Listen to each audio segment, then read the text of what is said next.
9.5 here on Crossing the Streams. I want to welcome you. Thank you so much for joining me for this episode 9. My pleasure. I'm just flattered that you asked. Thank you. Aww. I'm glad that I could ask, and I appreciated how you were you asked me on while you were live if I was ever going to ask you too. So I appreciate you keeping me honest. Because I was like, I need to talk to 9. And I swear it was like later that week was when you called me out on it. I was in your chat and you're like, Amor, are we doing this? Are we doing this? Because I had added you to my Discord friends list and I wasn't trying to like make you wait to ask. Oh, you never know. It could have been something completely unrelated to that. It could have been there's some sort of event you're organizing for someone else and you just wanted to, solicit contributions from people. You know how we do, like when we're sneaking around behind people's backs to do nice things for them. Not that I know anything about that. Unheard of. Not that I have a community that would do things like that or that I've ever done anything like that myself. But yeah, I kind of figured maybe that might be the reason. So I figured I felt comfortable bringing it up. I wasn't trying to pressure you into having me on, but I'm thrilled. I'm happy to be here. You guessed right. Right. So thank you. For those that don't know who 9.5 is, what is your channel about? What kind of content do you make? What kind of community do you have? And what can people expect? I am a fiber artist, despite what chat will tell you. They would say this stream is chickens and chaos. And it's true. And we do have a lot of fun. So I came to streaming as wouldn't this be funny? I have theater background. I'm comfortable in front of an audience for sure. I also have 25 years of restaurant experience. I have no problem talking to strangers, whether it's via text, telephone, in person, all of it. And I've always been a people person. So I thought, wow, that'd be fun. But I found the Makers and Crafting corner of Twitch and I was like, oh, this is awesome. I've always loved crochet and knitting. And I used to do cross stitch and I am doing it again now, but like always been fond of making things with my hands. And when I found out that there were people doing that stuff and also sometimes gaming, mixing up content between gaming and crafts or art or music or any number of other creative pursuits, I was like, wow, this is so cool. I'm super excited to explore that side of the platform. And then I also found people fundraising for, at the very beginning, it was for St. Jude Children's Research Hospital. One of the first people I followed on the platform was Dr. Lupo, who streams over at YouTube now. Mm-hmm. I would love it if he ever came back, but don't think that's going to happen. And I'm happy for him. I hope that it's working out for him over there. But he was a huge inspiration to me. And I saw him fundraising for St. Jude. And then I found out about Play Live. And things just kind of took off. As soon as I started doing crafting and started doing charity, I found both of those communities and a lot of overlap within them. It didn't snowball quickly, but over time, I found many other people doing similar things, including names that are in this chat who I've known through Twitch for the better part of the 4.5 years that I've been streaming. And so we do tons of fiber art stuff. We welcome people who are learning the crafts. We welcome experienced crafters. And some people just want to hang out with you and relax while you do something with your hands. I'm sure it's the same in like the Lego community, for example. Maybe not everybody who comes to your streams is necessarily, a huge Lego fan, but just being able to hang out somewhere where somebody is doing something relaxing and you get to watch and see their progress and celebrate them with them when they finish a project. Imagine finishing a project on stream and, and just get to know people and find out what they're up to. So I would say we are mostly fiber arts, very much creative. I do some gaming. I'm a Captain TV partner, and we play Stream Raiders, Stream Pirates, and also Nitro Stream Racing now. And we also have played other games on stream, like we played all the way through Stray. Sometimes I bust out Fortnite. And I enjoy the games that are like a streamer-led interaction-based game for sure, because I love chat interaction. It doesn't have to be that necessarily. So we just try to have a good time with each other and provide people with a positive, wholesome place to hang out. I think it's great that you got into the makers and crafting side of everything and that you have built such a wonderful community over there. What was it like early on when you were first getting into that? I would venture a guess to say that the makers and crafting like 4.5 years ago wasn't as big as it is now. It's certainly grown since I've seen it. How was it for you when you started? Well, I don't know exactly when they divided creative up into subcategories, but it wasn't terribly long after I had started.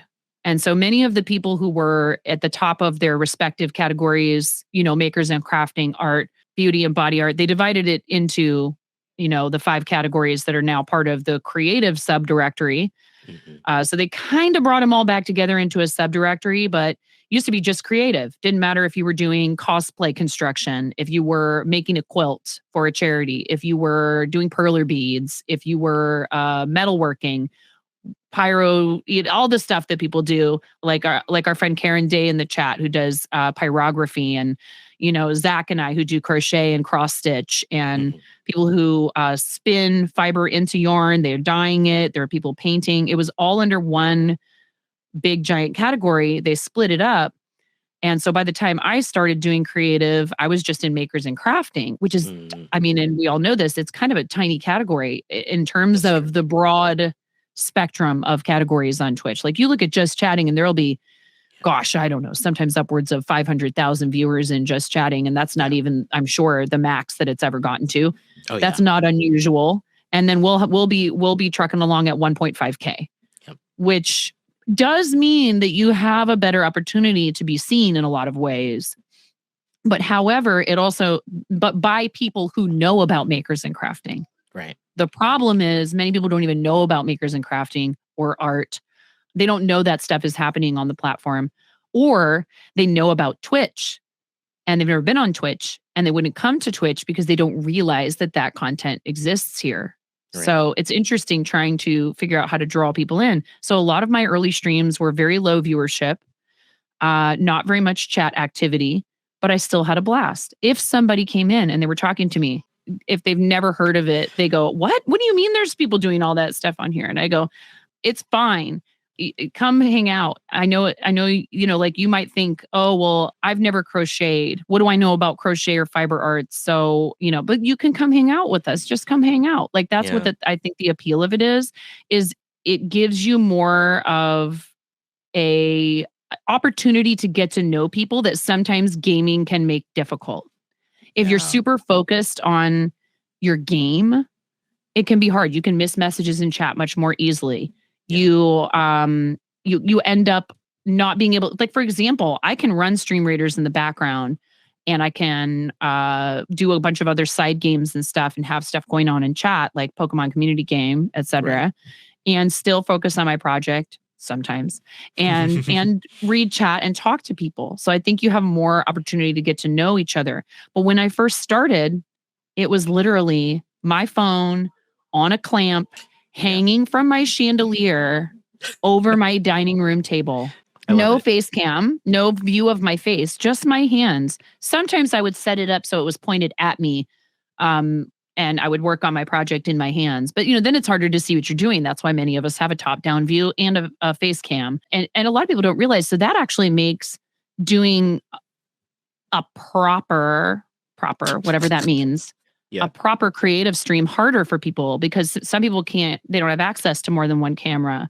I would even, if my friend Fanana Ban, who is my longest running subscriber, who's been subscribed to my channel ever since the first month that Fanana subscribed, Fanana has been subscribed to my channel for like 47 months or something wild like that. Wow. It's nuts. It's crazy.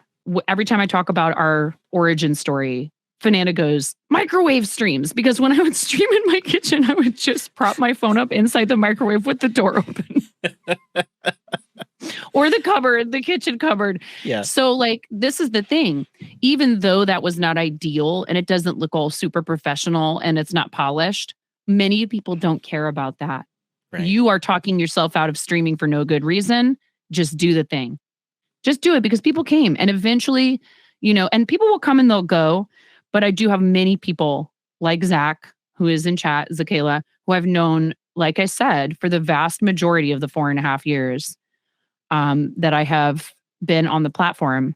And, my viewer average was by anyone's, this is such a relative thing, right? Like, wouldn't you agree? Yeah. Yeah. These numbers don't always mean a thing. It has nothing to do with the quality of your content. Absolutely. There's so many people that I've seen who have just fantastic streams and they aren't breaking 10 viewers. And I've seen the opposite, where I've seen streams with like 100 viewers and there's not a whole lot there substantially. So yeah, it's like you said, the number isn't always indicative of what you're getting from the actual content itself. I wish somebody would have told me when I first started, turn off your viewer count. Oh, yeah. Do everything you can. Now, of course, I realize that when chat is quiet, super quiet, that it's going to be obvious. Yeah. Probably that there's not very many people in there. But that's another thing you need to learn to do, is just to narrate everything you're doing. And that's what I did. I just talked out loud, which is not hard for me to begin with. So I understand that's not a challenge I face personally, but I know it's not easy for everyone else. So you just have to practice it. You have to keep going.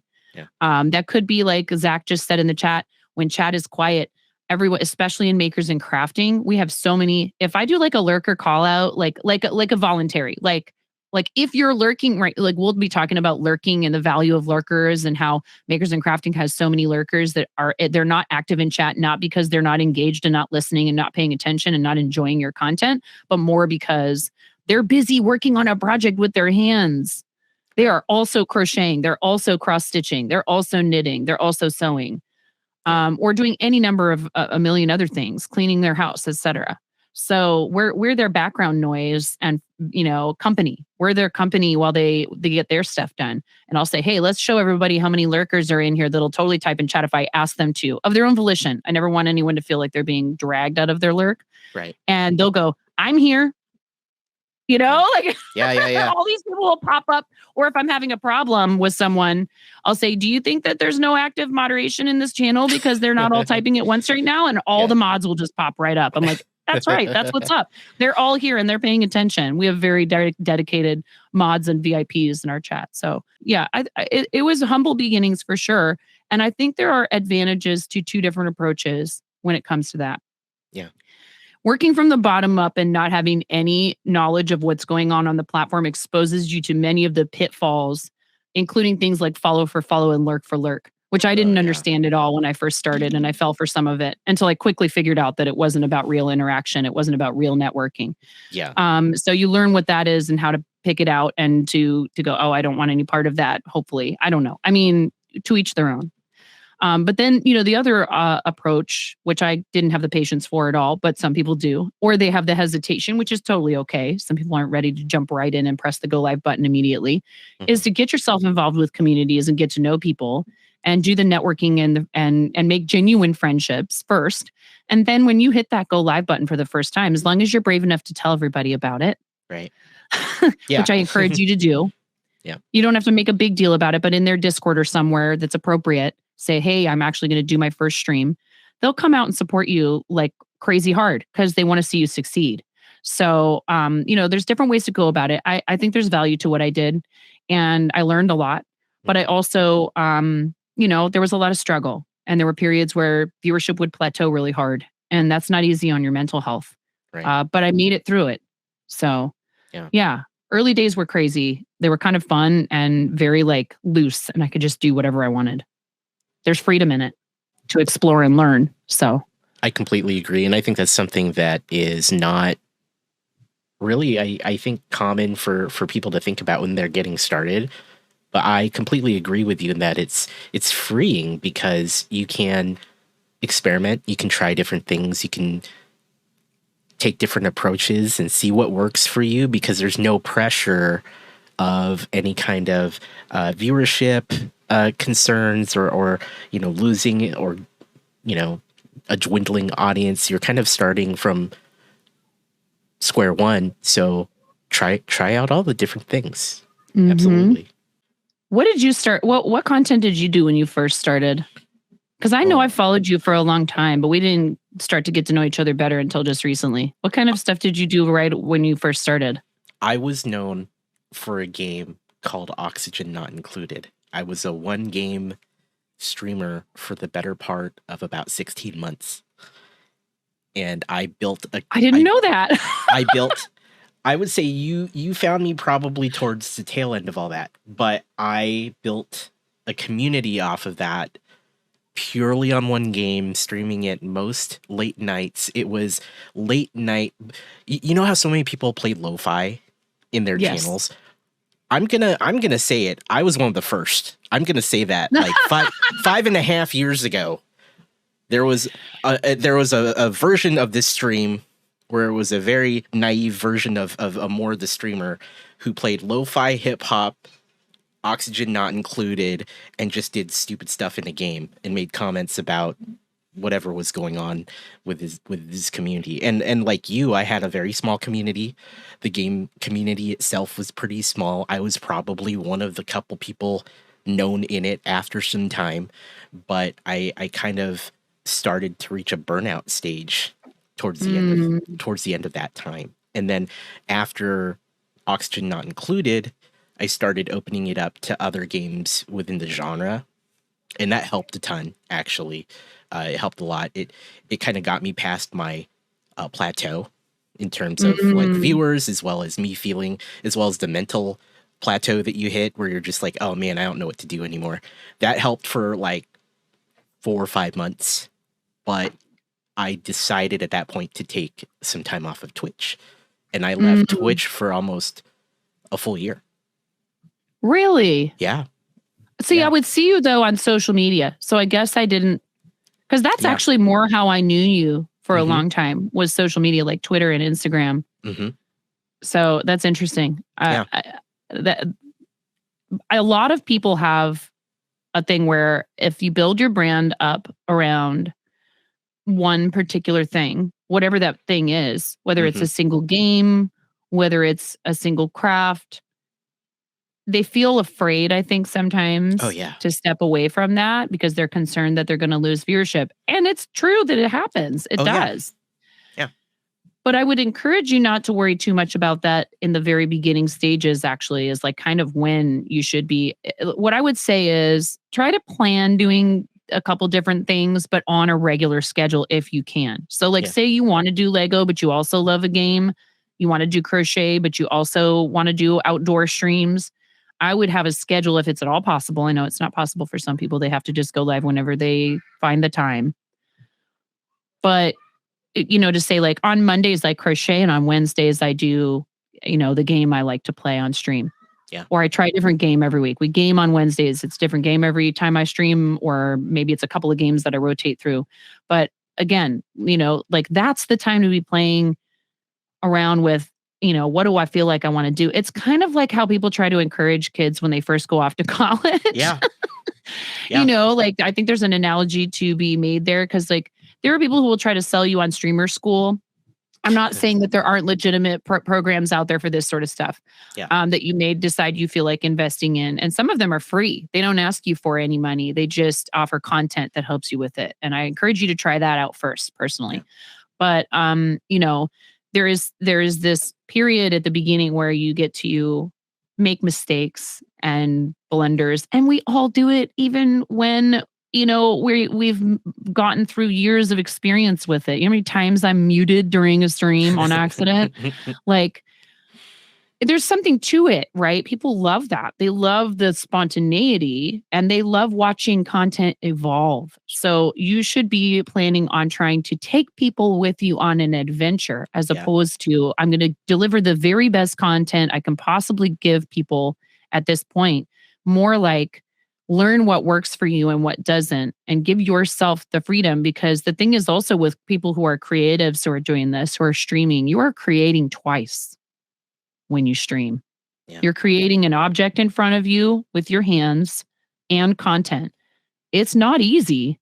A lot of people will comment they feel creative content is harder than video game content. I don't know if I would say that. It depends on the game. It's everybody's that's another thing I'm always telling people, and I really mean this. It's not a platitude. No two people's content creation journeys are going to look exactly the same. Absolutely. And you have to figure out where your path is. Yeah, it was humble beginnings for sure. But it was also because, as you understand, and many other people who are in the circles that we travel in, I have 3 children, and the youngest of my children was just finally getting to the age where I felt I could do some, 2 to 3 hour broadcasts with something for her to do next to me or Mhm. somewhere in the background, with no access to the stuff that could hurt her. Obviously, she was little. She's 6 now. Lots of screaming from her. And the joke was like we had a counter. I mean, I had a command, exclamation point rage. And it would show an emote of my child screaming. One of my first emotes that I commissioned for the channel was an emote of my daughter screaming her face off. So like there's trying to have that balance, and you can't push super hard for a lot of the stuff that and I don't begrudge people without children or the other commitments that I have, the progress that they're able to make. I'm happy for them. I celebrate it. I think it's great if they're younger and they find content creation when they're younger and they don't have a lot of other obligations and they have plenty of time to stream and all the energy to do social media and all that stuff outside of streaming. But they also need downtime. We all do. And one thing Yeah. that's hard for people, I think, and that I have done myself, I will totally admit to it, is streaming when I probably should not have been because I was tired or whatever, usually because I felt like I had to hit some kind of a charity goal. Those are the Mhm. time I'll look at my viewership versus the hours streamed in April and May when I'm doing St. Jude Play Live, and the ratio is not great. Yeah. But I felt pressure, and it's something I'm trying to talk, have a tough conversation with myself about. I felt pressure to stream a lot during those times because I wanted to raise money for the charity. I think that it's actually better to, even in the early stages, don't overdo it. Don't be doing 24-hour streams, every other week. Oh Don't yeah. be doing even a 12-hour stream every other week unless you really feel that you can handle that and it's fun for you and it's not negatively affecting, anything else in your life. Keep it to shorter, sweeter, and be on some sort of schedule if you can. And people will really love being there and they'll feel like they're looking forward to your next stream. There's something to be said for that. Quality over quantity, and Mhm. it's hard. It's hard when you enjoy it because you just Yeah. go, I could go live. Why not? Yeah. I feel that I often have felt the same way, and there are even times now where I'm like, I got like 2 hours, maybe three. I have a 6-year-old as well, and I'm Mm. like, I can. There's time, or there's sleep now. Let's get on there. But yeah, absolutely. But you have to get up in the morning and get them ready. Like you got stuff to do in the morning too. You need your sleep, but it's hard. Parents also need time to do parent things that aren't with their kids. To watch a show you want to watch is not appropriate for them. We have to kick our kids out of our room all the time. Get out of here. What are you doing? They're like, I'm like, I hung out with you for like the whole day. Oh yeah, same Like I here. love you. I love you, but I need a little space. It's okay to set that boundary, Yeah.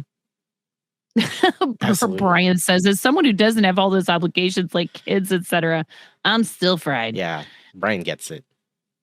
We all may have other obligations outside of a family obligation. Maybe it's a demanding, workplace. Like maybe you're part-time and you work full-time somewhere else. Maybe do all those things. You work full-time and kids. And yeah, it's hard because if you truly enjoy it and you're passionate about your community and you love them, you want to be there for them. But you're no good to anyone. It's the you've heard the oxygen mask analogy, right? You put the first, why do you put the oxygen mask on first? so you can put it on your people around So you. then you're okay enough to put it on someone else who needs it. Who needs it? Absolutely. Because you're no good to anyone if you're not taking care of yourself. So that's why at the end of almost every stream, I forgot tonight, chat. You didn't harass me. I was too excited to come over here. I tell everyone, please make sure you do something for yourself today. Some self-care. It could be something super tiny. You need it. You're worth it. When I got so burned out, I had to learn all of that the hard way because I was working full time, had our kiddos, and I was streaming late at night because that was the only time I could make the time for it. And I was able to sustain that for like a while, but it's not sustainable. You can't do it. It's not, it's not something. No. And I learned that the hard way. And so I had to like step away and get enough sleep because that was the big issue, right? I wasn't getting enough sleep because I would stay up till like 1 or 2 and then be up by like 6 or 7, Yep. And then I would kids, work, come home, hang out with the wife, and then when people got settled for bed. I'm like, okay, now it's time to stream. And I had to learn that. So when virtual learning was the thing, my availability for streaming was whittled down to I get up at 5 o'clock in the morning or I don't stream, because my kids were young enough that I couldn't really pull it off any other time.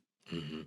And I actually really enjoyed it in a lot of ways. Like, I was impressed with myself. This is actually when I kind of realized, I was like, no, I really am in this for keeps, because I was willing. I'm not a morning person. I was willing to drag my butt out of bed at 5 o'clock in the morning, make a cup of coffee. I was bleary eyed. I was obviously tired many mornings, Yeah. but I could only go for about an hour and a half to 2 hours before it was time to wake everybody up and get them ready and sit them in front of a Chromebook, which is the worst because they hated it. Right. Actually, my eldest, I think he kind of liked it, and he didn't do too badly either. But Yeah. he's different from a lot of other learners. My middle child, who is an excellent student in like the traditional sense, meaning he gets really great grades without having to try hard. He is a try hard. That's why. He's an academic try hard. And I love him for it. Yeah. It was the same way about a lot of things. It depended on what it was about. But, having to help them with their online classrooms simultaneously, and then also keep a preschooler, like a toddler into preschooler age child, occupied and from climbing everything and whatever. There was no way I could have streamed during the day. So I did it in the morning, early in the morning. And I felt like, again, it's hard to build momentum. We know all the statistics. Most of your audience doesn't show up in your stream until you've been live for a good, I don't know, hour, 2. Yeah. Bless my husband's heart. He'll be like, why can't you just stream for like 2 hours? And I wish I had a stream deck right then to be like, but because he doesn't get it. It's not something he's ever really done. I'm like, it takes a while for people to filter in. Oh yeah. And it's fine. But like, at the same time, if what you're after is some goals that you don't care about the numbers, but someone else does somewhere, you got to try to keep the momentum going a little bit. So it was hard because my numbers suffered during that period, but I was still able to keep a connection with everyone. And I'm glad that I did that. But I sometimes think that maybe it would have been better for me to just take a little bit of a hiatus until things got back to a point where I could stream the way that I prefer to.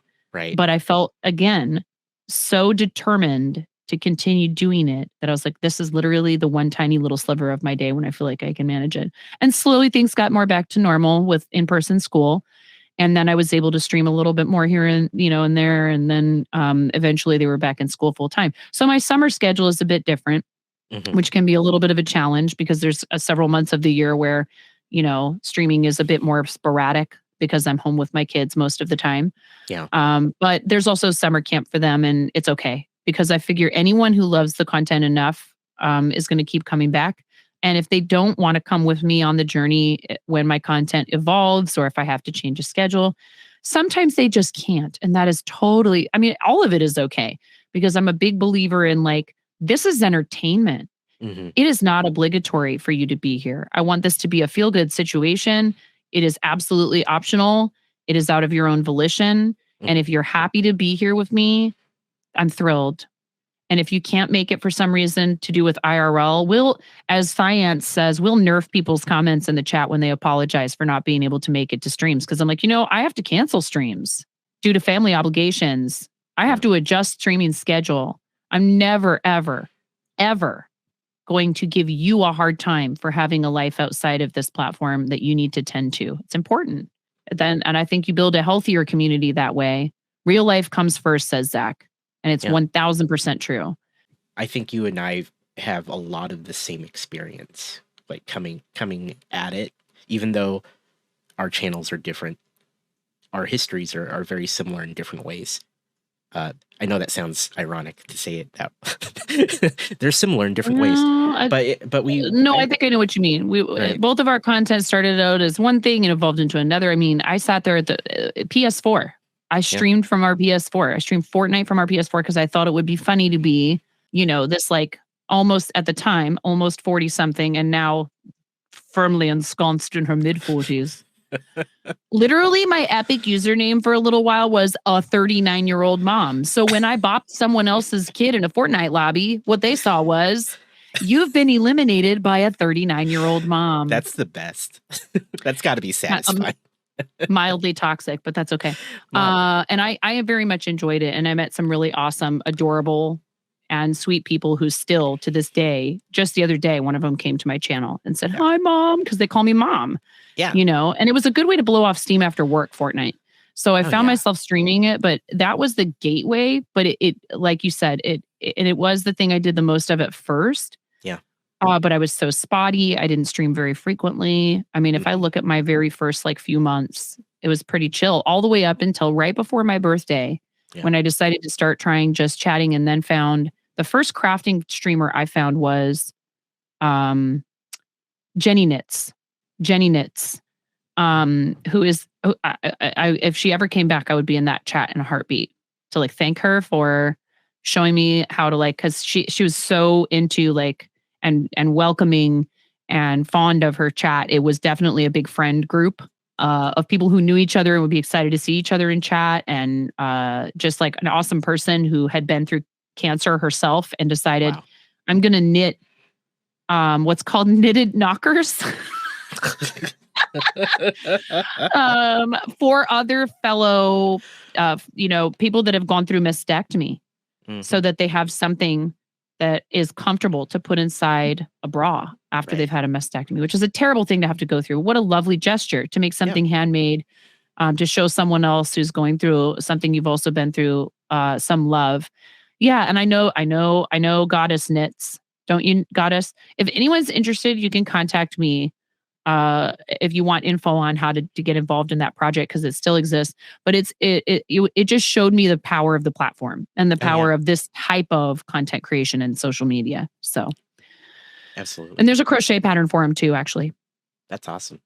That's really cool. So that was the first person you found that was. I think it was the very first, if not the very first, it was one of the first people I found who I felt like, wow, look at the positive, wholesome success that this person has become in this little tiny corner. And people rush to come hang out. And it's because of their welcoming attitude, just being herself too, just like a super chill person. You know what? And also World of Warcraft. Used to stream World of Warcraft, and then found that people were more than happy to come and watch knitting and crafting. And I think still would play with the community, play World of Warcraft with the community. But was just I just want to hang out with people. So this is actually this is a great opportunity to talk about identity and figuring out who you are on Twitch. Goddess earlier asked this, and I feel like this is completely relevant. What do you say to people still trying to find their Twitch identity and what they want to be or do on Twitch? Don't be afraid to try new things, but also give that new thing a chance for a little while before you decide it's not working. Persistence is key. And this whole thing of consistency, right? Moderation in all things, including moderation, consistency in your content, but don't be afraid to break out a little bit. And when you try something new and it doesn't work right away, don't get too discouraged. Give it some time, because occasionally in your mind, so much time has passed, right? You're thinking, oh, I tried this new thing and it didn't work. Outside of what you're doing, it's so easy to be caught up in what you're doing on your channel and in your content. And you got to remember that sometimes people just haven't even come around to see that you have something new going on with your content, and they'll enjoy it once they get there. So you got to keep going with it for a little while before you go, I'm tossing this idea. It's not working out. Right. But trial and error is really important, and giving yourself permission to change it up. And again, also patience with yourself to allow time to get used to a change. I've seen people where they've changed their channel name once every however often, almost even that you can. Literally, it's like the day comes up and they change their name. Yeah. And I go, and I mean, I'm not, do what you want. I'm not telling people they shouldn't. I am telling people they shouldn't do that. For the simple reason that it makes it hard to keep up with you. Right. And I totally understand if somebody started out and naively named themselves something because they wanted a name and it was already taken and tacked on a bunch of numbers after it. So just so they could get the first part of the name, I would discourage you from that. Mhm. Those names to a lot of people, they feel like they've been auto-generated by like Xbox. The numbers might mean something to you. Yeah. But I think a lot of the time it just sort of puts you in that, try to figure out a way to give yourself a name that's unique without too many added, things that are they're not filler to you maybe, but they're going to look like filler to someone else, and try to stick with it. Try very hard to stick with it because, once you make a change, it's going to take time for people to adjust to it. There have been people I've seen who've made successful changes in their channel name or the direction of their content and all that other stuff. One thing I would say too, if you want to do that, is announce it the same way you would a streamiversary, Oh a yeah. subathon, a charity event. It's an event. It's an exciting thing that's happening, and you're changing over on this day, and you're letting everyone know in advance. Don't just do it out of the blue. Let everyone know that the changes are coming, and be like, hey, we're going to start doing some new stuff. That's a party. That's a celebration. That's fun. It's Yeah. something new, and inviting people to enjoy it with you, as opposed to treating it like something you got to keep under wraps and then just all of a sudden do it one day. I mean, again, this is just how I would approach it, honestly. Like if ever I decided I was changing my Twitch username, that's your branding. I would be having a big fat party over that. There would be, if you're into designing merchandise, come out with some new merch that has the new logo or the new name on it or something like that. Because really, this is supposed to be about fun. I mean, we have our serious moments, right? We connect with Mhm. each other enough that we've shared parts of our lives that are, we get vulnerable with one another in Twitch communities. But we're here to have fun together too. And if again, this is another analogy. It's like karaoke. When you go to karaoke and the person is up there and they look miserable, are you having a good time? No. Unless it's obvious that it's a joke, right? That Yeah. it's an act they're putting on. I'm terrible, but I don't care. See, that's what you're supposed to do. If you're having a blast, your chat will have a blast with you. Yeah. Chances are. Yeah. So if you're enjoying yourself, if you are happy about what you're doing, if you're happy to be there, they feel that. It's the same thing with customer service. I was good at customer service, not because I was the most organized server or I remembered absolutely every detail, but because I would show up to that table ready to, let's party. Yeah. What do you guys want to drink? I'm like excited that they're there. I'm happy for them that they get to sit and have a nice meal in my restaurant with me. You're the host. It's like you're having a party at your house. Yeah. Bring them on in. Let's go, guys. So it can be difficult.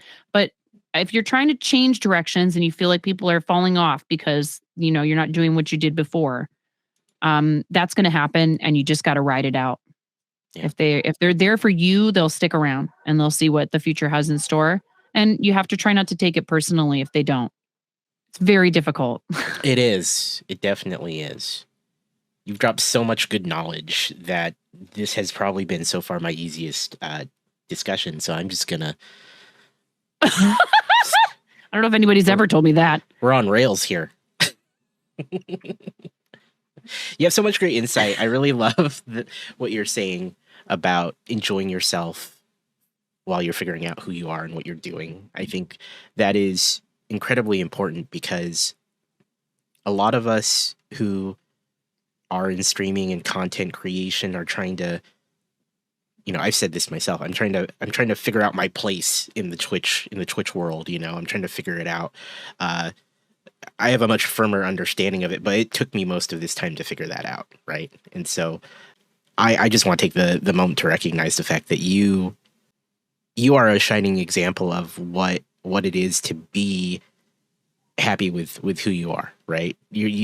At least my perception when I'm hanging out in your channel.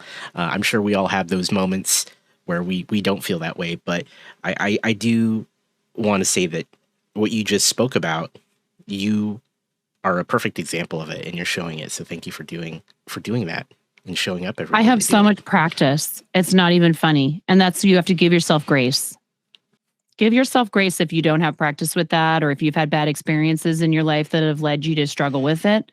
Yeah. There are going to be times when it doesn't work out the way you wanted it to.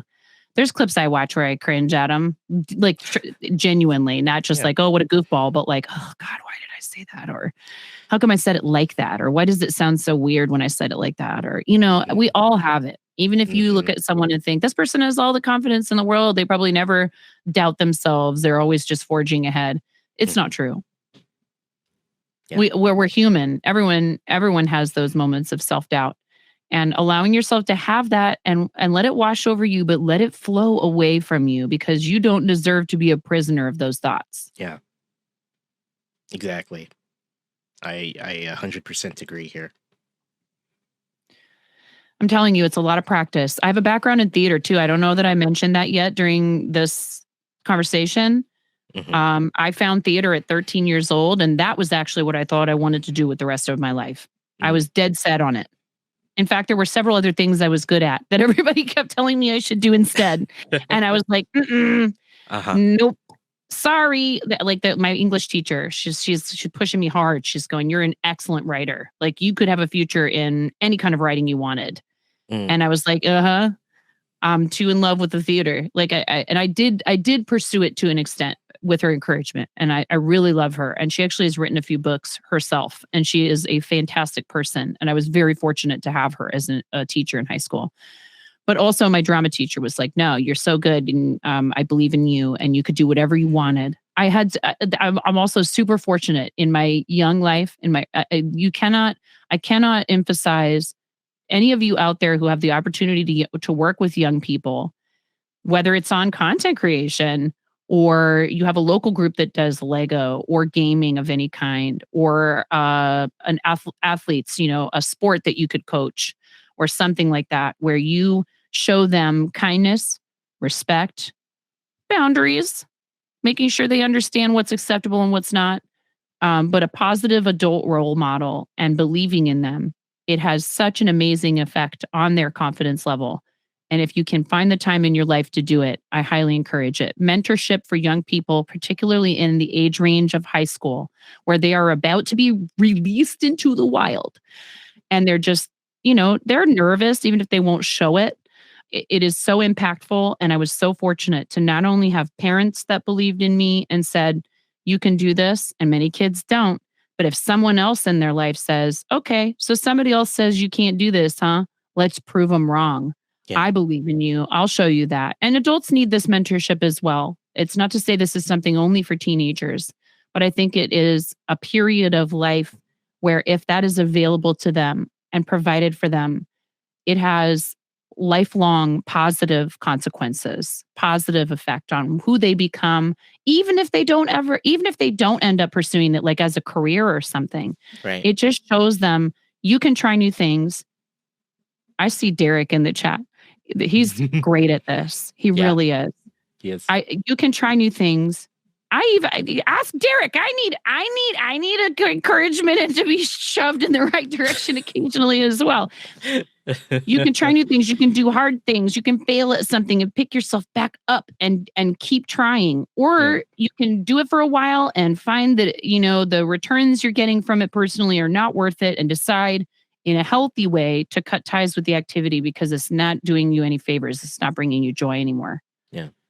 It's okay to do that, to recognize that. It's actually very healthy. But being able to be persistent and to try for a while before you make that decision, which is something I'm working on with my middle child, is the mental and emotional stamina to be able to give yourself grace. Like I said, giving yourself grace to say, I made a mistake or it didn't turn out the way I wanted or whatever. But deep down, I truly love this. And I believe that it is something that brings me and other people joy when I do it. So I'm going to keep at it. Yeah. It's not an easy thing for a lot of people. But like I said, I had a lot of practice with theater. I got up in front of people and I bombed like hardcore. But then the next night they'd be rolling in the aisles. Yeah. We killed it that night. Theater is an excellent way for kids to learn to deal with rejection, to be part of a team. It's a collaborative art form. It involves the energy and time of a lot of people. And sometimes you get to be in the spotlight and sometimes you don't. Sometimes, like I said, you kill it and they're laughing, or they come up to you afterwards and tell you how much it meant to them that you addressed a topic that's meaningful to them.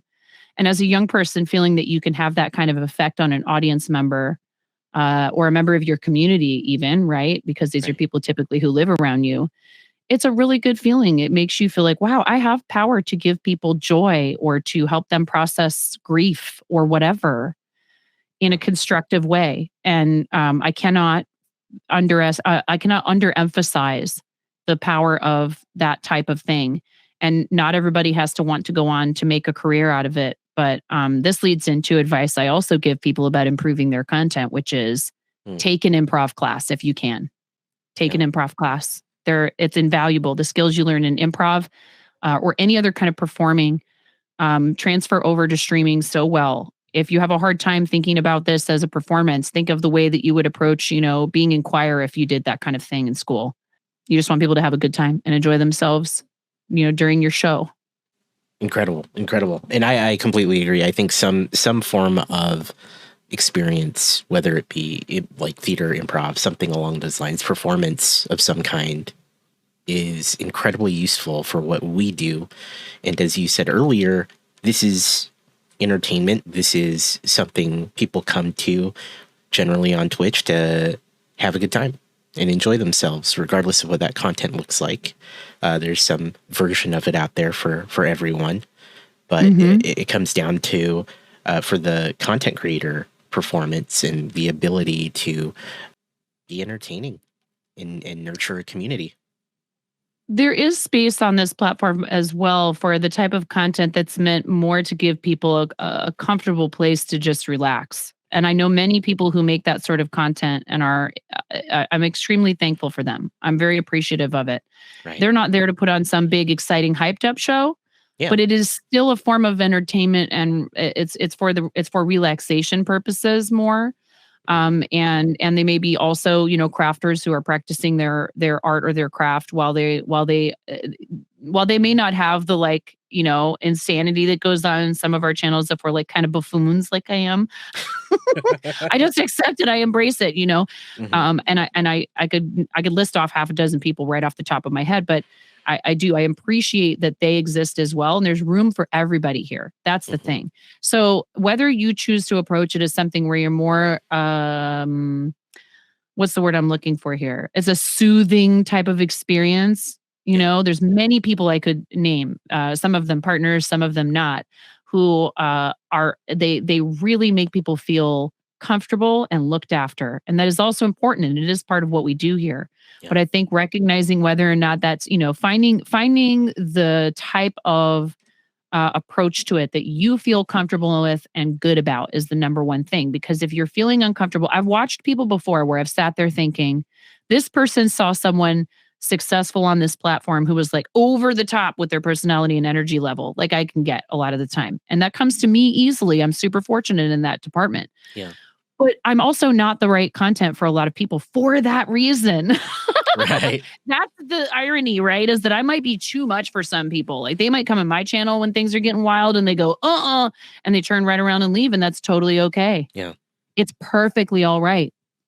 If you raid into someone's channel, if you're a viewer being raided into someone's channel and you go, whoa, I don't know, not today, maybe. If you want to follow them and give them a chance, to come back later and check it out another time, you never know when things might be a little bit less wild if you're not into the wild and crazy stuff, or if it's kind of quiet at that time, you could give them a follow, come back, give them another chance another time. I would encourage you to do that because I sometimes will go back through my follow list and visit with someone who's live that I haven't probably never been back to since I got rated into their channel forever ago. And I love pressing the button. I like pressing the follow button for people, even if I'm like not necessarily 100% on board with what they do. That's my approach. Some people curate their followed list a lot more intensely than I do, and that's fine. I've run up against the cap like 12.5 times now. I actually just had to go through and cull a bunch of people who no longer create content, and I hope they're doing well. And it's too bad that they don't do that anymore here, but I don't have room anymore because Twitch puts a cap on how many accounts you can follow. Yeah. So, but it's like, hey, there's room for everybody and not everybody's content is going to be everybody's jam. And that's okay. It's actually the beauty of this place. Yes. So, it's like, yeah. Like Moko. Yeah, there's gotta be people who come into Moko and go, what? And I'm like, I'm so here for it. Yeah. I love that. It's like Derek says, I'm just like the kind of PG-ish, PG-13-ish version in a lot of ways of what's of the like they're just, they're excited, they're hyped up, they want to show that their version of showing love is to be like get all like yeah like intensity, right? And that, again, it's okay if that's not for everybody. It's totally okay. And I try, again, you have to try the best you can to compartmentalize enough to not take it personally. Hopefully people aren't coming in and going, I don't like this, or I'm leaving. The joke I always make is like, this is not an airport. So like, it's only if people do it in a rude way that I will say this. It's not an airport. You don't have to announce your departure. Yeah. Like, if you don't like what I'm doing right now, that's fine. It's totally your choice where you spend your time. I would ask you I respect your time. Go spend it wherever you want. I would ask you for that same level of respect, because again, the content might not be your favorite. Yeah. But, there's plenty of other places you can hang out. And it's okay for you to establish boundaries as a creator as well with what you'll tolerate and what you want, what kind of community you want to cultivate. And people have to remember that you don't have to get along with absolutely everyone. Yeah. Thank you. Thank you for touching on that, because I think that's really important. That, like you said, is the beauty of Twitch. There are so many different types of like content creators, communities that exist. They range greatly in terms of their energy level or the type of content that they put out there. So I think that is something sometimes gets lost on people potentially. When like your example of someone coming into a stream, they're like, I don't like this, I'm leaving. I'm like, that's fine. That's cool. Or trying to like backseat you in a way that's meant to like put down what you're doing, that kind of stuff too. That's not something I tolerate. I don't allow people to one time, I don't even remember what was going on, but somebody got a bit pushy with me about something I was doing, and I hadn't asked for their help or their advice. And I hadn't expressed that I needed someone to tell me what to do. And just the way they did it came across to me. And it's hard with text, right? It can be difficult to interpret what people mean when they're typing into chat. So I try to give people a chance. I might just give like kind of a light verbal indication that I'm not, feeling what they're saying before I just go right ahead. And I think I just went ahead and timed this person out because it just felt very pushy to me. And I encourage those of you who feel like you're hesitant to do that kind of thing, trust your instincts.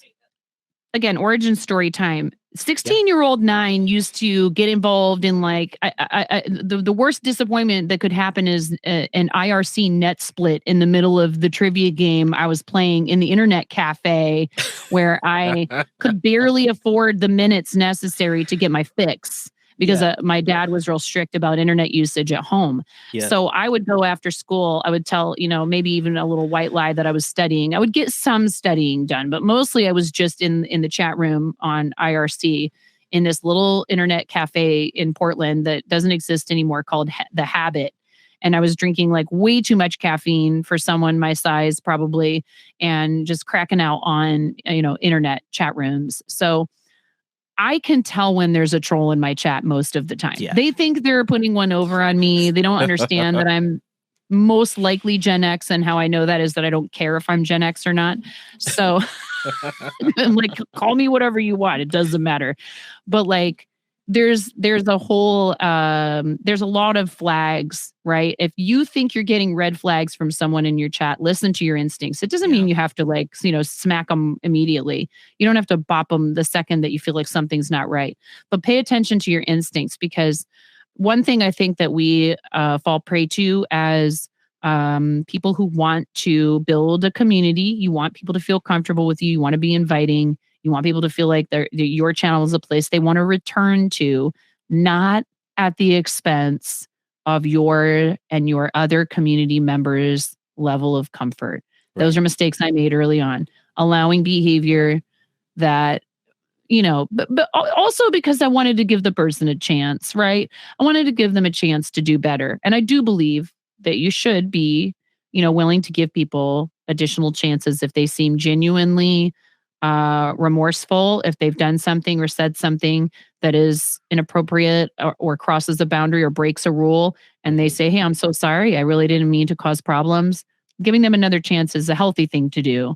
Yeah. But when someone acts as if they have the right to break your rules, doesn't matter who they are either. I would put a stop to that behavior as soon as possible for a couple of different reasons.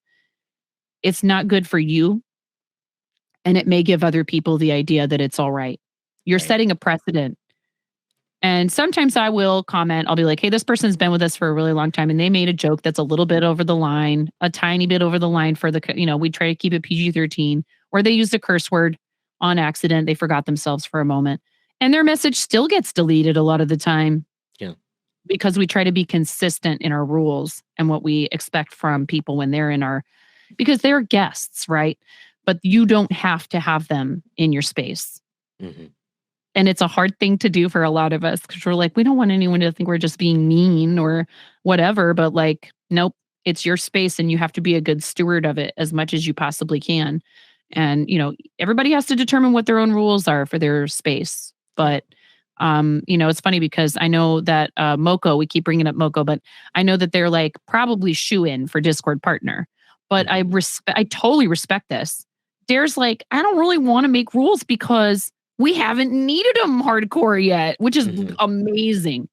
A group that size, especially like a Discord server, I'm complimenting you guys. You have attracted a crew of people that do not need heavy moderation and heavy, like laying out rules, like these are the rules, follow them or else.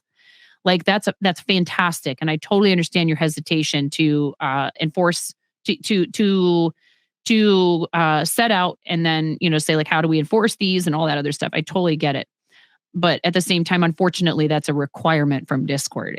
And I get why Discord requires it, especially if your community blew up overnight, there could be massive problems if, for some reason, a bunch of people came in there that didn't know how to follow the rules.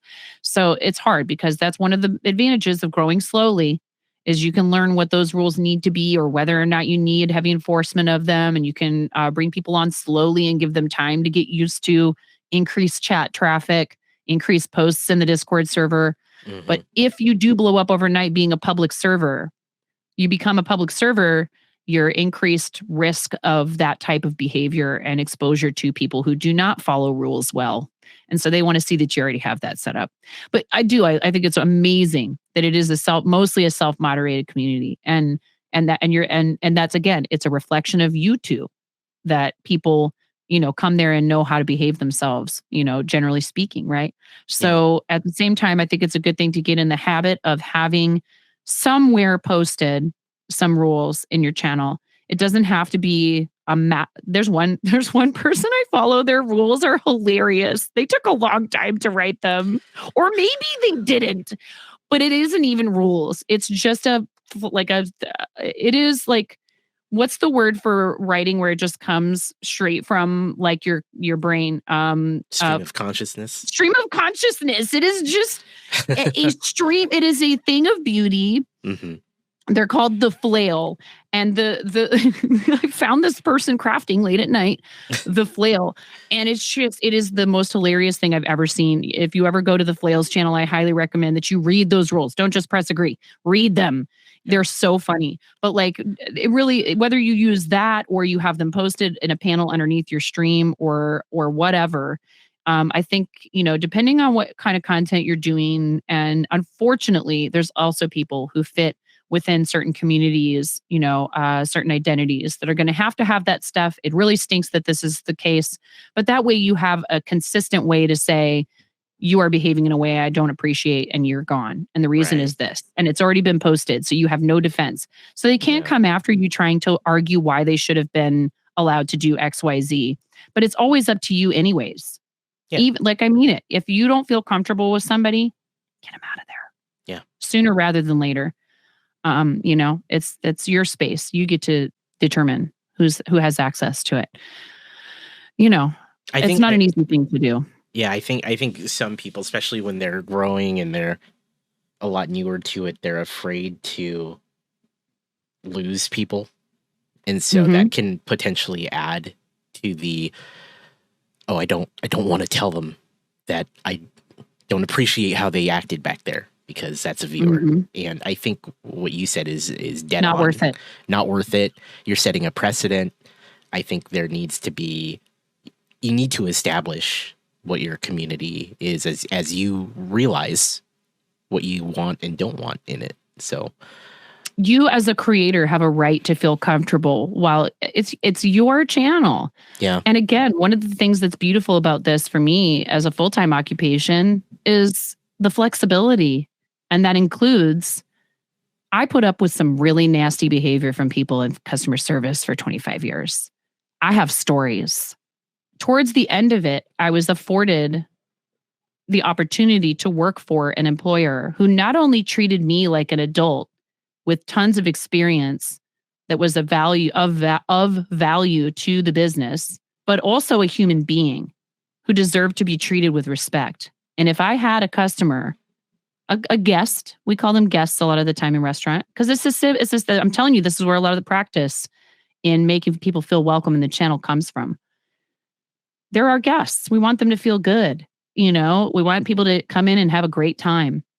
If they're struggling with something when they're in the building, we're not going to take it personally as much as we can. But we had rules and we enforced them. And many of our rules involve saying no to people at times that most restaurants would not. And my explanation a lot of the time was, we care about your experience in here. The reason we're telling you no is because it will not provide a quality experience for you. And we refuse to give you a dish that you're not going to enjoy. The chef has principles and standards, and those standards are not being met when you make this type of request. It's not personal. We're not trying to make you feel bad for asking. We're just not willing to do that. And it was so freeing. And it made me realize that for much of my adult life, I had spent it subverting my will and my comfort level for an employer or a guest a lot of the time. And broadcasting gave me an opportunity to do something where I had that same thrill of making people happy, giving them, a space to enjoy themselves, entertaining them, and providing them with, basically a service, right? Yeah. And that's what you want to make people feel like. This is a service that I'm glad to be part of, whether it's just that I'm spending my time, which is a valuable resource. Never, ever mistake the fact that people just spending their time with you, that's a thing they never get back. Yeah. And yes, it's wonderful if they choose to support you financially, but their time is also an extremely valuable resource. So the channel point stuff you have in your channel, I encourage people to use it and treat channel points redemptions like time is money, right? We say this all the time. Yeah. If someone's built up thousands of channel points in your channel and used them for a redeem, especially if it's in the hundreds of thousands, you really want to make sure to highlight when they finally have the opportunity to redeem that. Yeah. Like make it something that's super fun and you get stoked and hyped about, just like you would if they dropped a 20 bomb of subs on your channel, because they have been with you for a while. Yeah. It took a while to get to that point. So, and also they get more channel points if they do subscribe to you. So there you go. You can tie them together if you need to. Yeah. But the fact that they were willing to spend that kind of time with you is huge, and it's the way I look at it is the same way I would look at serving when I waited tables. I didn't care about making a huge sale with people. I cared about making them feel comfortable, welcomed, like they had a great experience, and they would be more than happy to come back again. And maybe even request me as their server. If they didn't, that was okay. It's for the health of the whole business. And I feel that way about Makers and Crafting and the whole platform. Conducting yourself with respect for yourself and your viewers, kindness, compassion, genuine joy, enjoyment of the time you're spending with them makes them feel good about coming back again. It's a feel-good thing and not an obligation, and they don't feel manipulated into it. And there's nothing better than feeling like people are coming because they want to and they feel good about it. That's longevity. Thank you for pointing that out. I think that we need to be more cognizant of how people spend their time in our channels and how incredibly important that really honestly is. I can never underscore that enough. And I mean, using channel points as a way to do that. Absolutely. I have a 10,000 point redeem. That's just like I add you to a leaderboard to show that you've spent the time in here. And the community can redeem that as many times as they want. They get moved up the leaderboard, and it's a way of saying, hey, I've been here for a very long time. I mean, Twitch does love a leaderboard. Let's be real. 100%. 100%. Nothing wrong with it either. Nothing wrong with recognizing people who have contributed lots of time. That's cool. I like that idea. And there's lots of creative things like that. You can tailor that to your channel, make a redeem that just basically is about saying, hey, I get to show that I hang out in here and I enjoy it here. I get to wear that as a little bit of a badge, Yeah.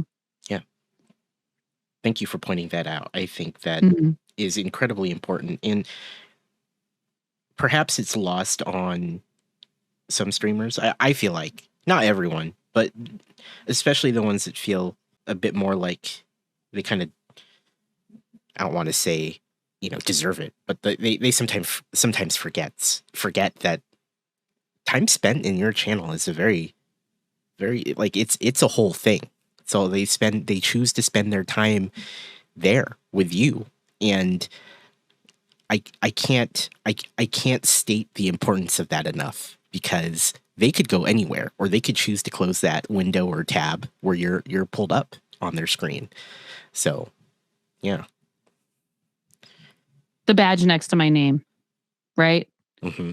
Everybody's so stoked about this badge, right? And they tell me, congratulations, and you did it, and way to go. That badge does not exist without people willing to spend their time with me. It's a fact. And it's not me trying to be coy or not own how hard I worked for accomplishments in the channel, but it's a team effort. It doesn't happen without people willing to bring their community members by and show you love and introduce them to someone new. And then those people saying, I found something of value here and I want to come back again and enjoy it another time. Somebody could come in and think I'm great, but then just never come back. And that's cool.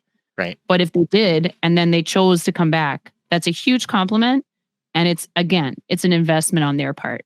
You have to make sure to recognize that. And many of us do. And I'm not saying at all in any way that the vast majority of people who I know who have obtained partnership on Twitch just go on and on. Like I will never stop doing, thanking people for the time they spent.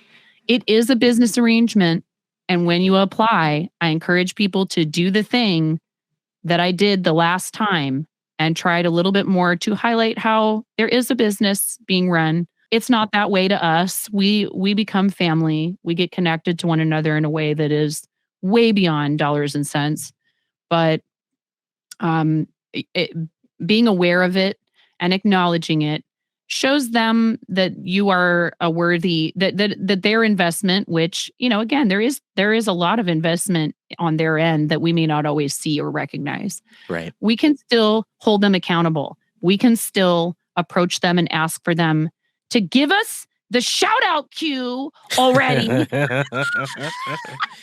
us cue them up. At least now in chat, it tells you how many seconds until you shout someone out again. It's a cool feature. I like that they brought that around. And but there's people out there like Dare going, let's take it to the next level. How do we improve this feature? Additionally, how do we make it even more effective? For some of us, supporting other creators that's the number one, or at least it's way up there in our list of priorities when we're live, is showing other people love and making sure that they get the exposure they deserve, because we know we had that same kind of help and that same kind of love. So I think that there are a lot of ways in which the platform could improve, for sure.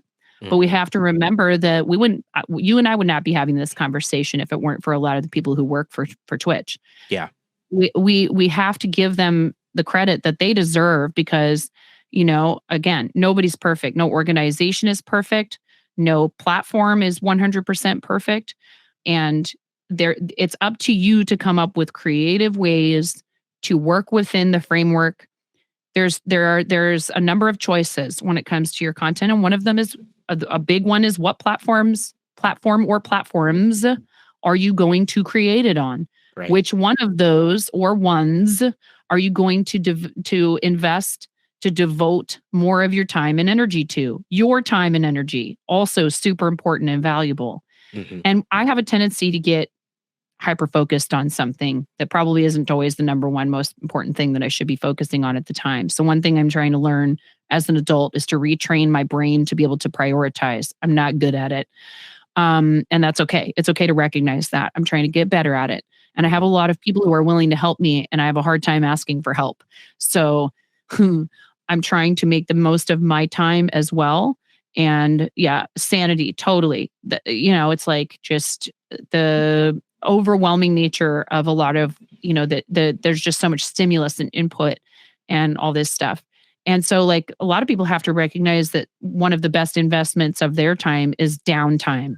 Because if you are fresh when you're broadcasting, you're providing a better quality experience to people. And again, they're going to feel their investment of time is rewarded more. And it's a difficult thing. There's a meta of like as much streaming for as long as possible, always live. Like I'm not saying that I think people shouldn't do that, like, or that it should be not allowed or anything like that. I just know that for me, I would rather come and see somebody for 4 hours of really good quality stream, or even a portion of that, than know that they're constantly live. And, some people run channels that are meant to be live 24/7 so that they can just provide people a place to play like a side game type of thing or whatever. That's not even what I'm talking about.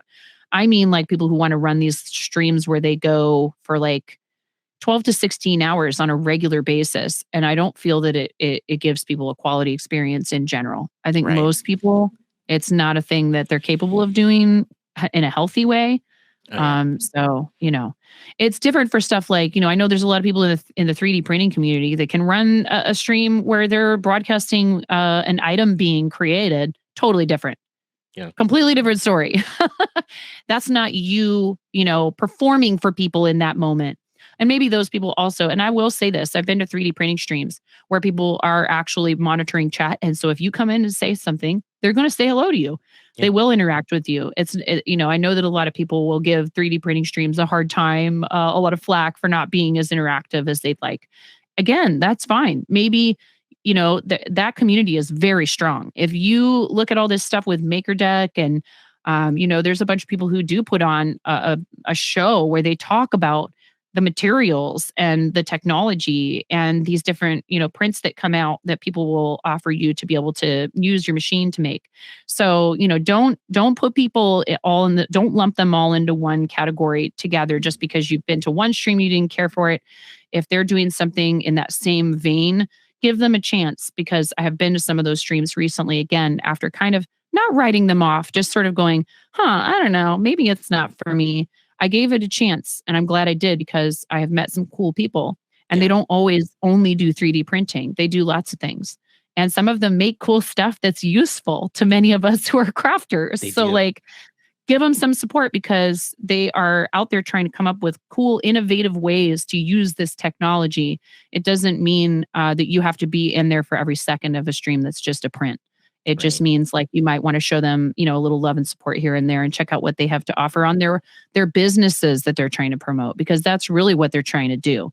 Is they are trying to, don't confuse 3D printing streams versus 3D printer streams, Krusty said in the chat just now. And I think that's a valuable distinction to make for sure. Because there's a community built around it, and they are very supportive of one another. And I love to see that. That's what kind of maybe brought me back around to it a little bit more. Again, was seeing how enthusiastic a lot of the people are, and how hard they support a lot of people in the rest of Makers and Crafting, and are willing to come around and check out what you do. So again, being open-minded, super important when it comes to other people's content. And that is a great distinction to make.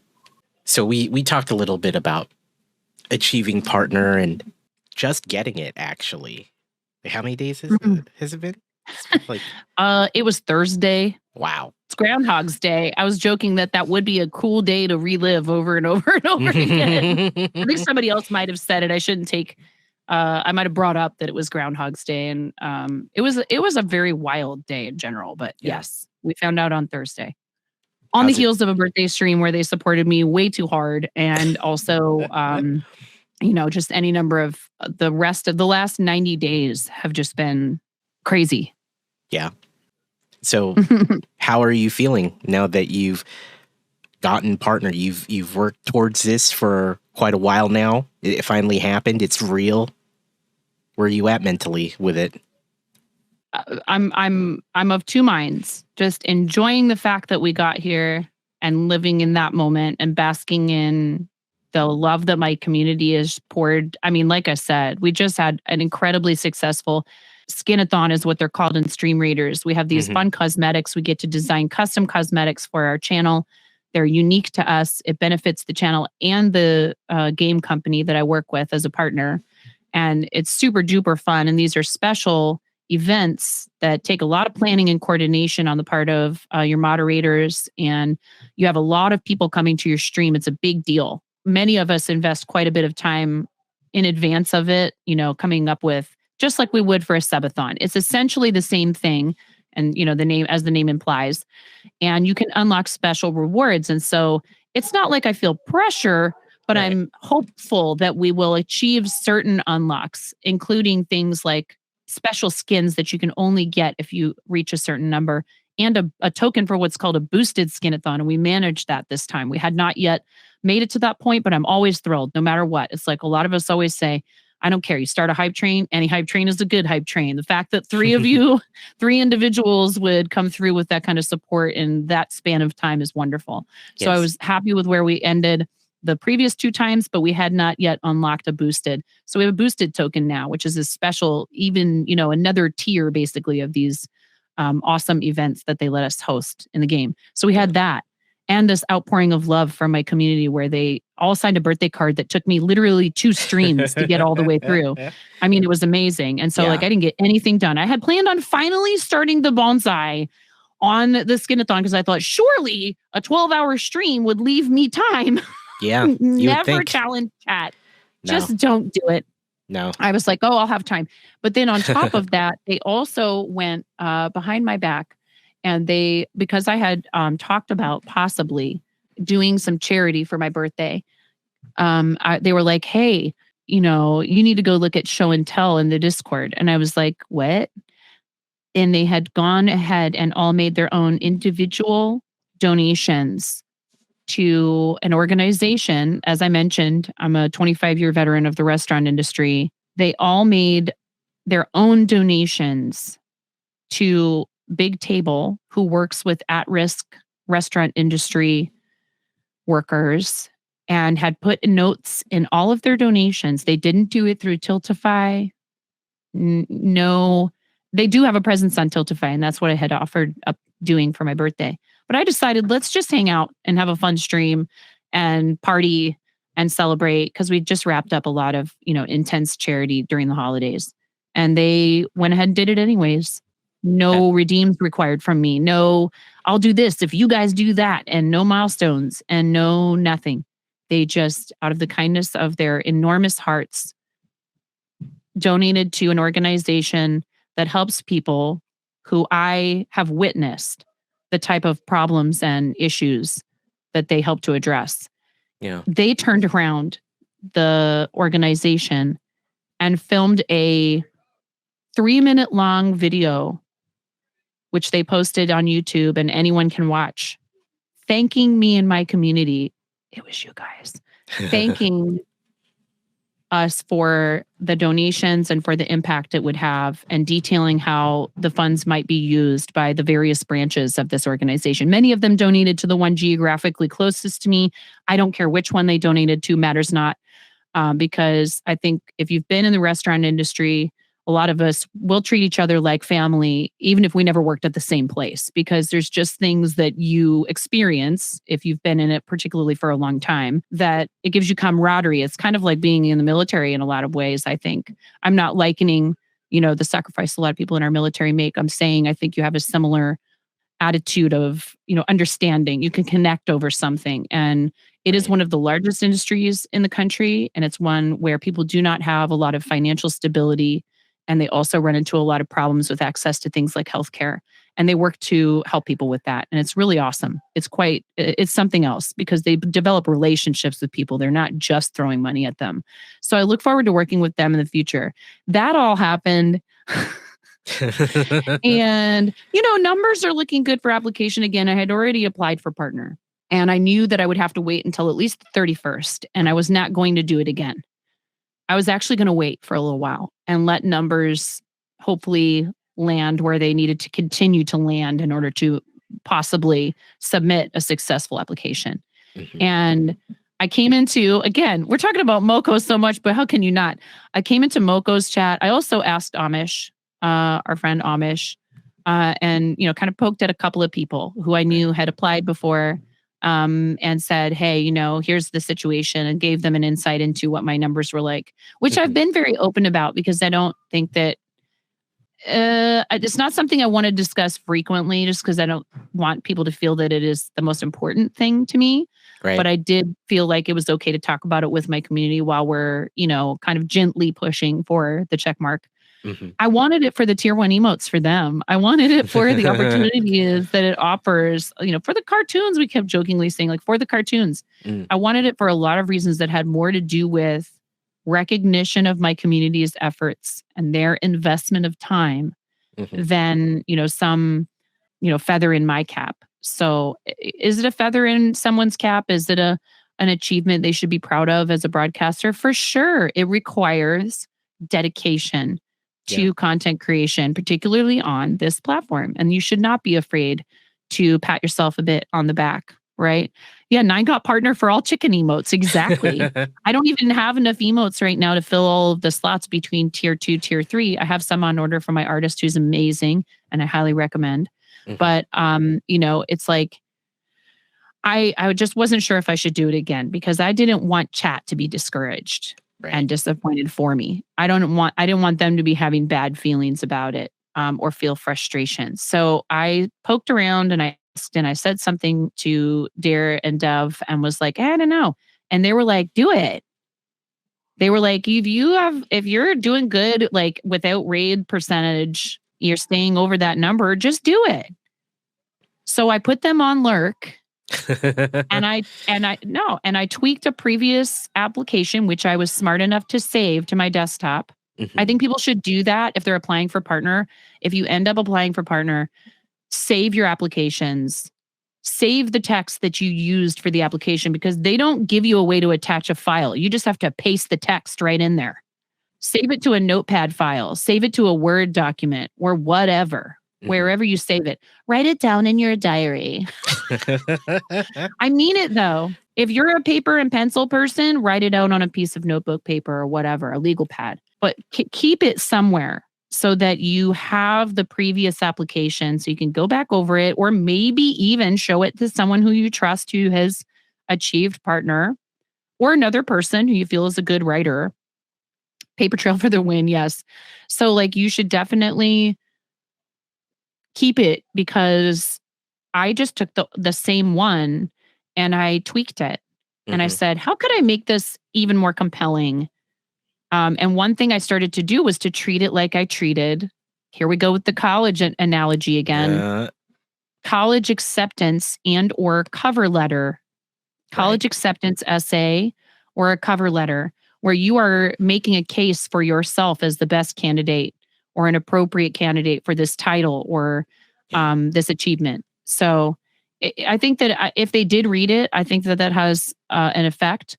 And I laid out 5 main reasons like they teach you in school. And then I detailed in a paragraph each of those a paragraph or two, each of the reasons, like what are the actual things that happen in my channel or that we do as a community that make us a good candidate for this. And anybody out there thinking about this as an immediate or an eventual goal, I highly recommend that you make yourself comfortable with marketing yourself in that fashion. It was great. I think it was a good experience, honestly, because it happened in a number of tries that I felt like it wasn't too hard to get to hear no again. Right. I'm very happy with the number of times that we applied because I'm an impulsive person. And as soon as the button appeared, I had a very hard time not doing it. So I went and did it. Because like, why not? What if they say yes? What's the worst that could happen? Yeah. And I would encourage people, there's an opportunity out there for a streamer, right? Like they're saying, hey, content creator that fits this description. Maybe you don't hit all of those check marks for what they're asking for, but you hit a lot of them, Yeah. or you just think it sounds like an awesome opportunity. Go for it. And I have a similar thing that I got picked for, which was a grant from 1000 Dreams Fund, an awesome foundation that works with women and femme-identifying esports and content creators. And mostly they work with college-aged. They work with people in college. Mm-hmm. And somebody had recommended that I look into it. And my first thought was, and I hate that I had this thought, but I did. I'll be 100% honest. My first thought was, this isn't for my age range. I'm not their target demographic. But I actually started looking into who had won the grant before. And there were a few people, because they would list ages next to the names of the people. There were a few people who actually were around my age. And I was like, okay, I'm doing this. I'm going to do it. I got rejected the first time. You know what I did? I applied again the next time it was available. And they do it. They encourage people to apply over and over again. They'll put it out there this way. We can't accept you this time. It doesn't mean we wouldn't have accepted you. We just don't have enough funds for every single person who applied. We wish we did. The more funds they get, 1000 Dreams Fund, the more grants they give out. That's how really it works. Cool. That's really It's awesome. not a limited number every time. So the same thing with Partner. I said, I didn't get it the first time. I actually did like a totally rejection bound application long before I had the numbers, just to say, hi guys, I'm applying now. You'll see me again. Yeah. I know I don't have the numbers. You're going to tell me no. Just letting you know it's going to happen. I manifested it through that application, honestly. And, I never wanted anyone to feel like that was the only important thing to me. So I think I might have been a bit too shy about it in some ways. But I just wanted to make sure people felt like, hey, you're here. I care about, the health and longevity of our community. The checkmark offers some opportunities and some benefits, but it's not the number one most important thing ever in the history of, 9.5. So, but it did. It happened after that technically it was the fourth application. They said no really fast the first and second time, and they actually said yes really fast the third time. Way to go, Twitch. You're getting back to people faster. Thank you for that. Awesome. It sucks to wait. Congratulations again. Oh, thank you. That's just an amazing story. You've been on such a journey from when you started over 4 years ago. So I'm glad to see you get Partner, and I'm glad to see your community more than anything enjoy the benefits of that, because they made it happen. So congratulations. It was a very long journey in comparison to some, but I've known people that have worked really hard for longer than I have. Like we said earlier, everyone's journey is different. This was just when it was time for us to get it. So super exciting and really awesome, and just an amazing way to, again, recognize the efforts of the people who help. Our mod crew is incredible. I have fabulous moderators that devote a lot of their time and attention to our space, and also make a point of going out and supporting those who have supported us, whether it's that they raid into us or they are fellow mods who happen to also be broadcasters. I see them all out there in each other's channels, giving each other love, making sure that people feel tended to. And I cannot underemphasize the power of the community coming together for each other. And sometimes that's for reasons that are not so good. Somebody going through something really rough. And sometimes it's to celebrate something really great. So to have everyone come through and say, and again, in other people's chats, everyone being so sweet and congratulating me. And it's still hard to believe sometimes. It really has been an enjoyable process. I keep saying this, if I wasn't enjoying it, I wouldn't have kept doing it just for a badge and chat. Like, no, Right. thank you. It's a lot. It's a lot of time and energy. So what I'm looking forward to is like, what's next? How can we use something like this to just keep supporting other people, making a difference for other folks, rewarding the people who spent that time with me with those sweet, sweet emotes. But also the other things too, because there's better broadcast quality. There are perks Absolutely. to a Twitch partner, even though, a lot of people will go off about, the sub split not being any higher. And I've read into that a little bit. There are some explanations that I won't detail now, but that if anyone's curious about them, there are reasons for that. And I understand the frustration. And yes, of course, I believe creators deserve to keep as much of the funds that people choose to spend in their channels as is humanly possible. And that is why you have to come up with ways to motivate people to support you in a variety of ways. If that's what you want to do in terms of, trying to support yourself with it. If it's not, even if it is just a hobby, it might help you to buy more equipment to make the stream better. Like gotta highlight how it's an investment in the improvement of your content. And, I do have plans to like think of ways that we can introduce people to some of these tactics to help them if they want to become creative broadcasters. Because I think it helps. It's the rising tide lifts all ships / we own a card shop, a hobby shop, and we spend time and money in similar businesses in the area because we believe that that's a worthwhile way. It's good to check out, hey, what are other people up to? Yeah. And it's also showing them, hey, we appreciate that you're around here doing a similar thing. So, community over competition for sure. We want sales, and so do they. And so we're happy to give them our sale and come in and get to know them so that maybe then if they don't carry something, they'll send people our way. Yeah. It's the same with content creation. Treat it like a busy shopping area, right? A big boulevard full of shops is good for everybody. It's good for all the businesses on that boulevard. So if Makers and Crafting is a shopping district, analogy, you come here, you go there. We're reading into this other person. We're showing them love. It's good for everybody. Yeah. Makes everybody feel good. And it could just be a follow. It doesn't have to be money. They'll be thrilled that you help them with that follower goal. I've seen people's faces just explode with joy when they hit that, magic number they were looking for. And all it took was you clicking a heart button. It's easy. You can do it. Yeah. There's so many good ways to support people on this platform. Follows, time, etc. So there's so many ways. I was going to ask what was next, but you already kind of covered that. So YouTube content is definitely something I've been trying to get myself to be more comfortable with. I did TikTok for a little bit. I like the short form content, the ease with which you can create content there. It is a double-edged sword, however, I believe. I think there's such a volume of content being produced there. Many people do not take time to put care into it. It doesn't mean you have to be, because the meta there is fast and furious. Yep. Producing content as quickly as you can and on as many days of the week as you can manage. Yep. And it's like I said before, if what you do is crafting, right? Like, I wouldn't strictly call myself, I'm trying to blow up a crafting business. I do crafting. I like making finished objects for people. Lately, I've been having a little bit of a heart-to-heart with myself. Are you a content creator or are you a crafter first? Which is it? 9.5. You got to be honest with yourself about how much time and energy you have to devote to both of those things.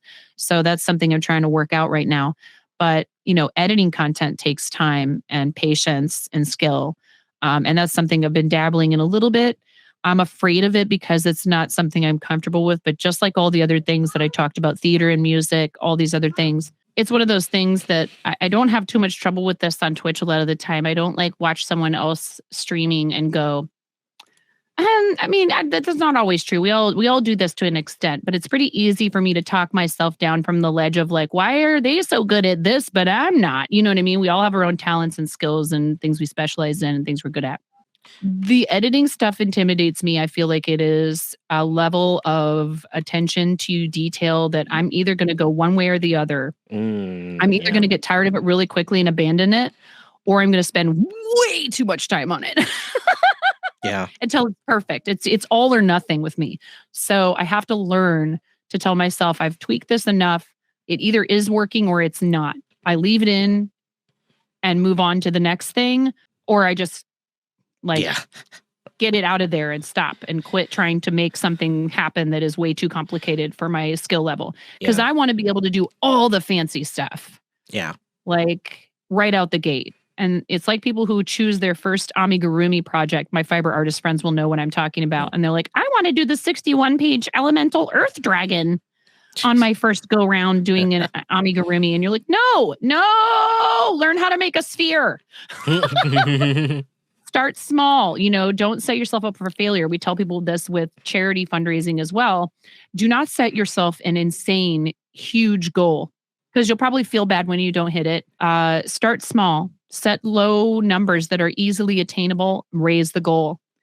Go slow. Go easy on yourself. Don't set yourself up for failure. Yes. So, absolutely. Yeah. So we'll see what happens with that. I'm trying to talk myself into, just doing the basic kind of stuff, like maybe some tutorial content, trying to put like a fun, like goofy, funny spin on, teaching people to crochet, because it's like a lot of us will talk ourselves out of a certain type of content, right? Say, oh, it's already been done. Tons of people have already done it. Yeah. But you haven't done it. Mm-hmm. Your special approach to it is the thing that people are looking for. And if you already have an established audience, there's no harm in doing something that other people have done, because people will come watch it and check it out because it's you and they like what you do. Absolutely. So don't undervalue that. But a little bit of trying to branch out to some other platforms here and there. But Twitch is where all of this began. And it's funny because when I waited tables, I would have guests that would look at me and with love, they would say, you need a show. And I know what they were trying to say. The subtext there was, dang, she sure can talk, because I do. I like to chat with people. Mm-hmm. And I'm a performer by nature. So they would pick up on like this, and I would tell people, I'd be like, oh yes, I have a theater background. Shocking, I know. And, some of them really loved it. And other people were kind of like, oh my gosh, we just want our food. That's okay. And it was something that I kept thinking I would never have a chance to get back to. And no matter what happens in the future, Twitch offered me the first steps toward that. And one of the other goals that I have, in addition to, creating some of my own content for, YouTube and possibly TikTok, but I kind of usually just use Instagram to port, like a lot of people do. Right. I'll make a reel on Instagram. I had one reel that did kind of well with my knitting machine that I bought, sort of blew up out of nowhere. Like for me, I don't care about numbers, just it was more than the usual amount of attention from, just the Instagram audience at large. Mm-hmm. And because I love and I'm super happy when people I already know like my posts and interact with them. It's awesome and very affirming, but it's also fun when you feel like you're reaching more of an audience than you normally would. And the platform decided to somehow or other, the algorithm finally gave you a little bit of a chance, because that's a hard thing. The algorithm is not a fun thing to think about or have to deal with. But again, I think of it as creative problem solving. How can I get that algorithm to pick me up and put me in front of people? Mm-hmm. And only in a way that makes me feel like I'm representing myself the way that I want to, because that's what I started to feel with TikTok, that I had to back off from there, was that I was making content that I wouldn't otherwise make just to try to ride some sort of a trend or something like that. I was kind of falling for that whole thing. And I was like, the reaction content really isn't my jam in a lot of ways, unless it's me making a whole new piece out of something. And a lot of people do that to great effect. Musicians in particular would be the number one example I would give of people using the like duet feature on TikTok to make some really cool stuff, where it's basically a collaboration with a perfect stranger. It's really awesome. Like there's some people who are very good at that. But for the most part, sometimes you can tell they've watched the video 1,000 times and they're doing their reaction for the 1,000th time. And it's fine. It's totally okay. I'm not, dogging on people for doing that. But I felt like it was not necessarily, I felt like it might be a little bit disingenuous for me. And so I decided to quit doing it. But I would maybe consider getting back over there. They also are extending the amount of time you can film a video, like you can do a longer video, but I don't think that's what people are there for on TikTok. So lives are also lacking there. I wish they would make OBS access available to more of us. So we'll see what happens with that. I think that's definitely an evolving corner of content creation. But I think that in terms of a platform for delivering live content to people, YouTube and Twitch are definitely the two that are kind of battling it out for dominance. I know people who do Facebook Lives. Some people do Instagram Lives as well. I'm sure a lot of them do just fine on those platforms. But I feel like for what I do, the type of thing that I do, the audience that I've built so far, the community that has joined me on this journey, Twitch and YouTube would be the number 1 and 2 places that I would consider doing that stuff. But again, this is the place that gave me the running start that I needed. And one thing I would consider doing and have plans to do at some point, if I can figure out the logistics of it, it's really literally a matter of space and our family possibly needing to rearrange some things in our house. So I don't know if it means an external structure or me moving into a different room of the house or what. But we're going to probably need to give the basement to my boys. They're going to kill each other. If they at least have the two, there's one room where I am that's not really closed off. And then there's the room that our daughter has. And then they're sharing a room right now. And they need our middle child in particular needs a haven away from everyone. He needs like respite from people. And I respect that. He's a fun kid. He's a social kid in a lot of ways, but he's a bit more of an introvert and studious, and he likes peace and quiet and to be able to read in peace and quiet. And he doesn't have that right now because he's sharing a room with his brothers. So I would like a recording studio. That is the goal eventually, is a recording studio, a proper either home or maybe an external structure on our property, recording studio where I can do, I don't know, wherever the wind takes me, video game characters, voice work, basically, narration, voice acting type stuff, because theater acting was the idea that I had. I was going to, that was the thing. I was going to be a theater actress. I was going to be on stage and it didn't work out. And it's okay, because here I am now. And I think this is actually a much better way for people who are, like I am, performers who also want to have a family, to be able to have it all. It's hard doing live performance and having a family. It's possible. I'm not, in any way saying people shouldn't do those two things. But many of the entertainers we know and love as household names growing up, they'll kind of disappear out of nowhere. And it's many of them made the choice to spend time with their kids rather than have to be running around filming productions. There's someone in the chat right now who knows all about having to make the decision between a job that demands lots of travel for entertainment, the entertainment industry, and being on set or, in production meetings and all this stuff and having to fly to this, that, the other location, versus being able to produce all of it from your home. So this is what technology has offered us. And I am deciding that is totally cool with me, because it didn't exist when I was a teenager. It was either you were pursuing a career in film and most likely having to live and work in LA, where I did live for 2 years and hated it. No offense if you live in LA, if you love LA. It wasn't for me. I wanted to do theater anyways, so it was kind of tough because everybody there wanted to do film. I love film, and I think it's a really cool medium. Television shows. I mean, I always would joke. I'd be like, I want to do theater, but if somebody walked up to me and said, "Hey, here's a contract, sign it, and we'll pay you $5 million to be in this film," I'd be like, "When do I start?" I wouldn't say no. To an awesome opportunity like that, and then to be comfortable and able to pursue, passion projects and stuff. And a lot of people do that after they've have an established career in entertainment. They turn around and they go do Broadway, and it doesn't pay as well as those big movie contracts, but that's not the point. They get to do what they want. Yeah. So that's what I see this as, is an opportunity for me to be able to have a creative outlet, to build community with people, to do good stuff for other people, and still be able to say, "Hey guys, my kid's birthday party is this week. No stream on a day that I normally would broadcast." And everybody goes, "Awesome. Have a great time. We love you. enjoy yourself with your family. I'm so fortunate. It is Yeah. incredible. I'm on cloud 9.5. 9.5. If you weren't going to make if you weren't going to make the joke, I was going to make the joke. So I'm glad we got it. Glad we got it out there. I get you. Yep. I want to take this I'm time thrilled to thank you, Nine, for everything you do. It's just incredible seeing you grow after all these years. For those that don't know, we've known each other through social media for a while, but I think it's only recently we've really gotten to connect more. But I'm so glad to have seen where you've come from, what you're doing, and where you're going. And I think it's just going to be absolutely amazing. So thank you for everything. Thank you for being here and having this conversation with me. I really do appreciate it.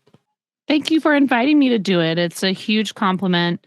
I think anybody, 9.5 out of 9.5 would recommend coming on Crossing the Streams and talking with Mora Mora, because it's obvious that you truly care about other people's success. I've seen it when you're live.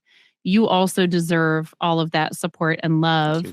And I would probably have turned the tables on you more and interviewed you back. Has anyone ever interviewed Mora Mora podcast style the way that have people turned these tables on you? Zach M. Rutledge. Zach M. Rutledge has. Oh, really? It's there's some bonus episodes of it on the playlists for the show.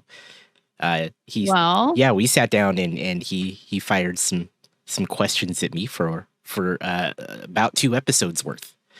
So awesome. Good. Because I think what people like you do for community is to be able to get someone's backstory. Like say, some people have only recently joined my community and they're welcomed and we're very happy to have them, but they may not have been there for all of that. Right.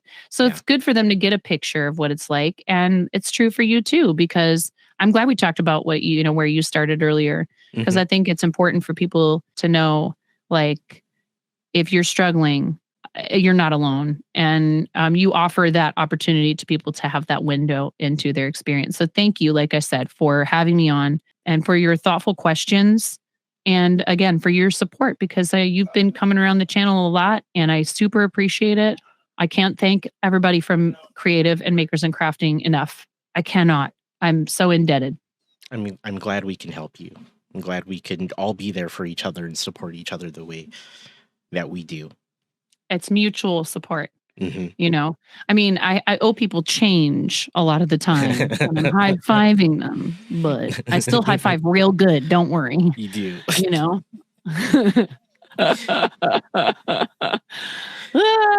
yes, thank you again for the opportunity. Of course, as is customary, I would love... I know what's coming. You get the final words to close out the show. So take a moment and whatever you have to say to those that are watching and or listening to this episode. It's all yours.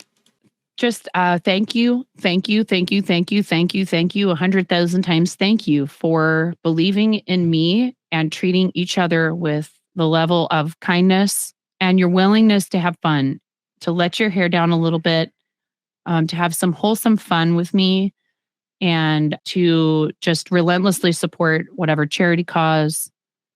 And because I forgot it earlier, please, after we leave here and we go somewhere else, make sure that you are taking good care of yourselves, because it's so important and it's easy to overlook. I do it myself. Self-care is important, and it can be something as simple as making yourself a nice cup of tea, or settling down with a project you love to watch your favorite streamer or a television show, reading a book for an hour when you think you don't have the time.